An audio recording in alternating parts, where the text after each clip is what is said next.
জামগুৰি হাটৰ জিয়া ভৰলী কনক্কা বহুমুখী কৃষি পামত জুবিন উদ্যান স্থাপন। নাহৰ পুলি ৰোপণেৰে উদ্যানৰ শুভাৰম্ভ অৰণ্য মানৱ যাদৱ পায়েঙৰ। ৫০০ নাহৰ পুলি ৰোপণ জুবিন উদ্যানত। জুবিনৰ স্মৃতিত শদিয়াৰ পৰা ধুবুৰীলৈ ফৰেষ্ট খোলাৰ দাবী যাদৱ পায়েঙৰ। জনতাৰ শিল্পী জুবিন গাৰ্গৰ জন্মদিনটোত জামগুৰি হাটৰ জিয়া ভৰলী কনক্কা বহুমুখী কৃষি পামত স্থাপন কৰা হয় এখনি জুবিন উদ্যান।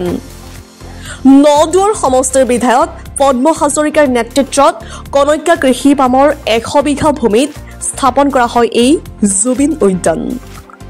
আজি পুৱা এটা নাহৰ পুলি ৰোপণেৰে এই জুবিন উদ্যানৰ শুভাৰম্ভ কৰে অৰণ্য মানৱ যাদৱ পায়েঙে।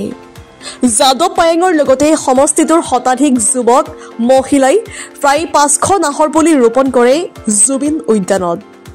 উদ্যানৰ শুভাৰম্ভ কৰি যাদৱ পায়েঙে কয়, আমি জুবিনৰ গান গালেই নহ'ব, শদিয়াৰ পৰা ধুবুৰীলৈকে জুবিনৰ নামত একোখনকৈ ফৰেষ্ট খোলাৰ দাবী জনায়। ৰাজ্যখনৰ ৫৮খন চৰ চাপৰিত চৰকাৰক গছপুলি ৰোপণৰো দাবী জনায় অৰণ্য মানৱ যাদৱ পায়েঙে। নদুৱাৰ পৰা প্ৰাণশংকৰ ভূঞাৰ ৰিপৰ্ট, ডিজিটেল আছাম লাইভ। আজি এটা ঐতিহাসিক দিন, জুবিন গাৰ্গৰ ৫৩তম জন্মদিবস। ৫২তমলৈকে জুবিন গাৰ্গৰ জন্মদিবস, জুবিন সহ জন্মদিবস, জুবিনবিহীন জন্মদিবস প্ৰথম। আৰু এই জন্মদিবস অসমৰ জুবিনৰ অনুৰাগী বা যিবিলাক অসমপ্ৰেমী মানুহ সকলোৱে এই জন্মদিনটো উদযাপন কৰিছে।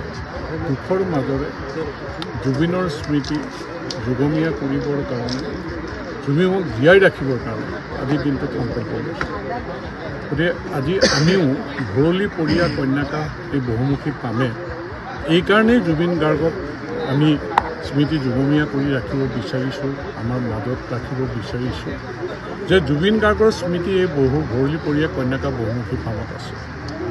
তেওঁ পিয়াৰ প্ৰিয় চিনেমাখন মুনীন বৰুৱা পৰিচালিত প্ৰাঞ্জল শইকীয়া ডাঙৰীয়াৰ হয়তো আছিলে ইয়াতেই শ্বুটিং হৈছিল এই চিনেমাখন। জুবিন গাৰ্গে পৰিয়ালসহ ইয়াত আছিল আৰু কন্যাকা পৰিয়ালৰ লগত সেই সময়ত ঘনিষ্ঠ বা বিভিন্ন সময়ত তাৰপিছতো ইয়ালৈ আহিছে। গতিকে জুবিন গাৰ্গৰ প্ৰতি এটা আন্তৰিকতা আছে আৰু মোৰো আছে। আৰু সেইকাৰণে আজি এই দিনটোত আমি ভৰলী পৰিয়া কন্যাকা বহুমুখী পামতো তেওঁৰ স্মৃতি ৰাখিবৰ কাৰণে নাহৰ যিহেতু তেওঁ প্ৰিয়, আমি ১০০ এজোপা নাহৰ গছৰে জুবিন উদ্যান আজি আমি ইয়াত আৰম্ভ কৰিছোঁ। আৰু আমাৰ সপোন আছে সুন্দৰকৈ জুবিন উদ্যান আমি নিৰ্মাণ কৰিম, তেওঁৰ আৱক্ষ মূৰ্তি আমি নিৰ্মাণ কৰিম। আৰু ইয়াত তেওঁ যিহেতু প্ৰকৃতিপ্ৰেমী আছিল, এই উদ্যানখনত চৰাই চিৰিকটি সকলো আমি কেনেকৈ ৰাখিব পাৰি পৰিকল্পনা কৰিছোঁ। এক দীৰ্ঘম্যাদী পৰিকল্পনা।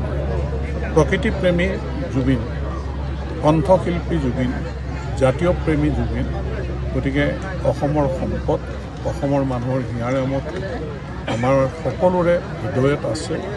গতিকে তেওঁৰ জন্মদিনটোত ৫৩তম জন্মদিনটোত জুবিনবিহীন প্ৰথম জন্মদিনটোত আমি ভৰলী পৰিয়া কন্যাকা বহুমুখী পামে অৰণ্য মানৱ, যিজনে প্ৰকৃতিৰ প্ৰেমত পৰি বিশ্ববিখ্যাত হৈছে, যিজনে এখন অৰণ্য সৃষ্টি কৰিছে, পদ্মশ্ৰী সন্মানেৰে সন্মানিত হৈছে, এইগৰাকীৰ হাতেৰে আমি আজি জুবিন গাৰ্গৰ উদ্যানখনৰ আৰম্ভ কৰিছোঁ। গতিকে আমি আশা কৰিছোঁ সুন্দৰ এখন উদ্যান আমি নিৰ্মাণ কৰিম জুবিনৰ